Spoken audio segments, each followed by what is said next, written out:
আসসালামু আলাইকুম বন্ধুরা, কেমন আছো? এই যে আমি একটা রেসিপি নিয়ে আবার চলে আসলাম। আজকের রেসিপি হচ্ছে চিকেন কোপ্তা। তো এই যে চিকেনগুলো কিমা করে নিছি। তো এখন দেখো কি কি দেব।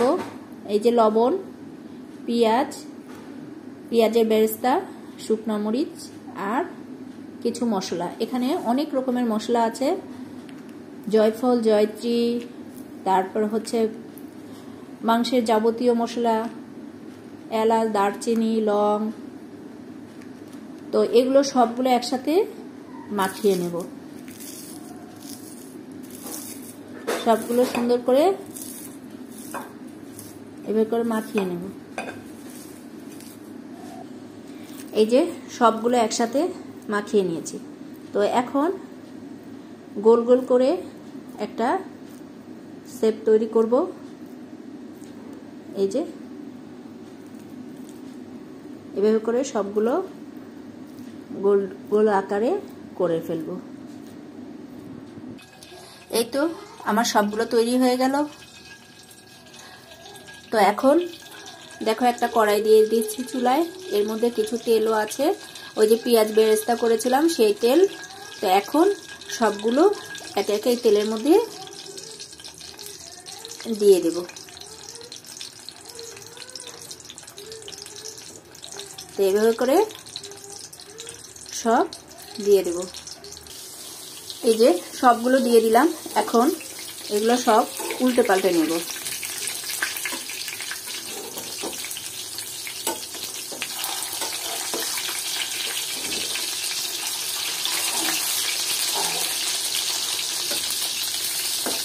এভাবে করে সব উল্টে নেব।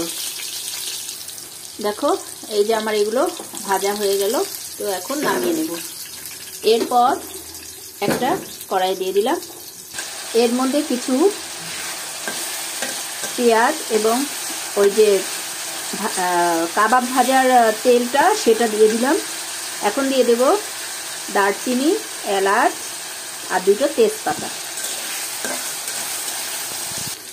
এর মধ্যে দেব লবণ,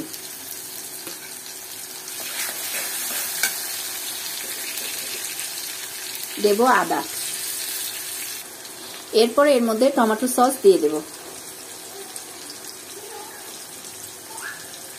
এরপরে দেব এই যে 25 রকমের মশলা।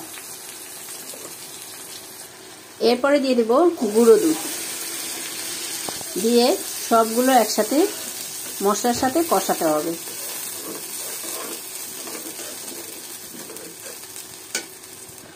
এরপরে দেব হলুদ,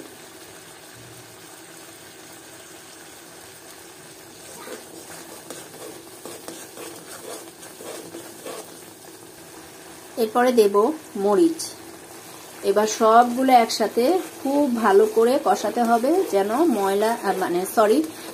মশলার কাঁচা গন্ধটা না থাকে। এইভাবে করে কষাতে হবে যতক্ষণ না তেলটা উপরে উঠে আসছে, ততক্ষণ এভাবে কষাতেই হবে। তো এই যে তেলটা উপরে উঠে আসছে। তো এখন আমি এই কাবাবগুলো দিয়ে দেব। সবগুলো একসাথে দিয়ে দেব।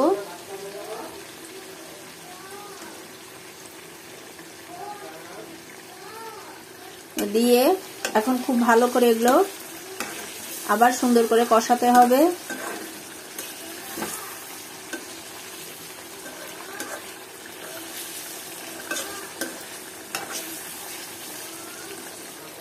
এরপরে একটুখানি লেবু দিয়ে দেব, অল্প একটু লেবু দেব।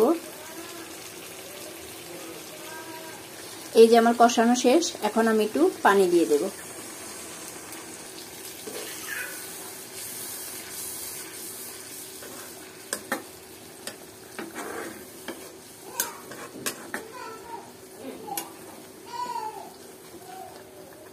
এরপর কিছুক্ষণ ঢাকা দিয়ে রাখতে হবে। এখন একটু চিনি দিয়ে দেব। চিনি দিলে খাবারের টেস্টটা খুব সুন্দর হয়।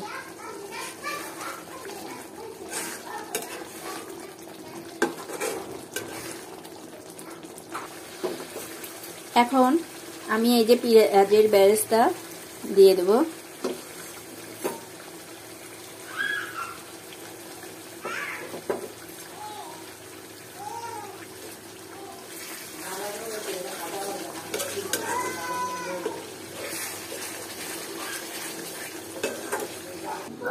আলহামদুলিল্লাহ তৈরি হয়ে গেল আমার চিকেন কোপ্তা। তো এভাবে বাসায় তৈরি করে খেয়ে দেখবেন। বাসায় নতুন জামাই আসলে বা নতুন মেহমান আসলে খাওয়াবেন, আপনার সুনাম করতে থাকবে। অসম্ভব মজাদার একটি খাবার। তো আজকে এতটুকুই। আসসালামু আলাইকুম।